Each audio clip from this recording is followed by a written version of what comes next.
Dear William and Mary, we get it. We are a college of many firsts. Chartered in 1693, we are the first established American university, the first to have an established honor code, the first to establish a college fraternity, and much more.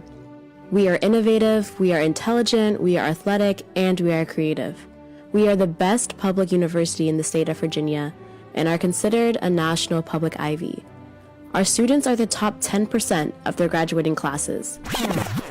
While this may all sound great on paper, in reality, we still have much to overcome.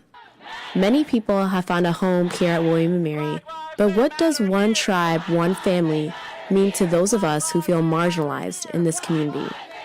From offensive party themes to our white and non-black counterparts dropping the N-word, we have real problems here that are being brushed upon. We sweep racist, homophobic remarks under the rug. We ignore the systematic tactics that advocate for campus segregation. And worst of all, we do it in the name of community. When our white college president claims, I have color too, I got color too. Sure, you're white. To justify non-advocacy for students of color, that proves that our voices are being silenced. Over the last year, we at the Real William Mary have worked to give marginalized students an amplified presence on this campus. We interview everyday students on a variety of diversity topics, both of which come directly from our community. These seniors have some last words for William and Mary. You want to talk about white people? Let's talk about white people. Dear William and Mary, it shouldn't take a blatantly offensive party for you to start taking action against racism. Dear white people, no more brownie points for doing the absolute bare minimum. Dear William and Mary, if you're going to make the attempt to understand diverse backgrounds, actually follow through. Dear white people, just because you took one Africana Studies class does not make you woke or does not make you a African American, historian. Dear white people, not your token. Dear white people, don't champion diversity if you actually don't care about it. Stop saying intersectionality. That's probably a big pet peeve of mine when I'm in class and I just hear somebody in a discussion, typically a white student, just throw around that word. What do you mean? Sort of weird to hear about it as someone who is has a lot of intersectional identities, I'm queer, Asian American, a child of immigrant parents. So okay, so y'all are talking about me now. It's just there should be no reason that I'm justifying my own experience. Something I've noticed at the college is that white people have a lot of guilt, right? And they feel really bad for something that happened hundreds of years ago, and they'll cry about it, and then they'll watch, a video, they'll share it, and they'll feel all these feelings. And I'm like, wow, but where are you at the meetings? Where are you at the events? Where are you in the classes? I'm seeing a lot of tears, but no action. And so to my white people out here, your tears aren't doing anything. Honestly, I need to hear a lot more what can I do to help, and a lot less, I'm sorry, or I need a lot more what can I do for you, and a lot less of, wow, it must be really hard to be black. I freaking know, I woke up in this skin, I know it's hard to be black, you don't have to tell me that. I don't think you understand what it feels like to be the only one of your that looks like you in a predominantly white space, and to hear things oh, well, there's another person of color. You'll be fine, don't worry. It's really disheartening to hear. We love to say we're inclusive. We love to say that we're built on diversity, but we're not. This isn't something that we actually care about when it comes down to it. We love to run every spring in our essay campaigns and run on diversity and run on making this a more inclusive place.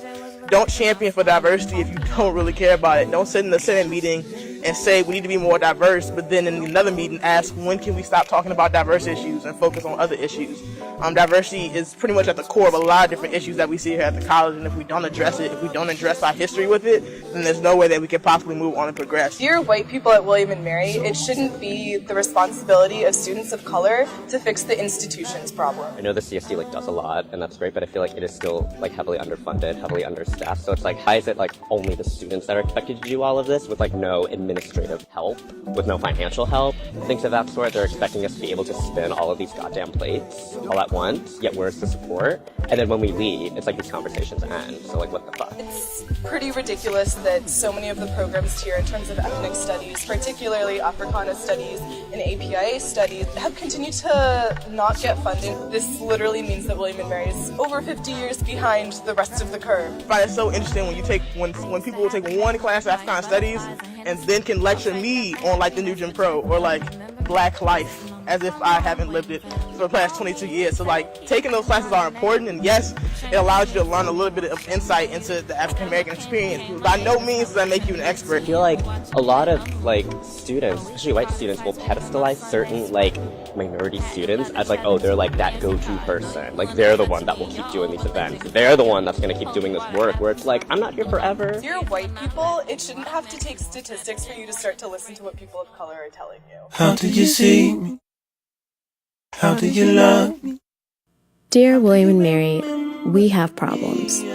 Dear white people at William and Mary, do better. If you find yourself offended by the comments made in this video, go back, watch it again, and reevaluate. Calling white people out for their offensive actions does not mean we hate all white people, nor are we just complaining.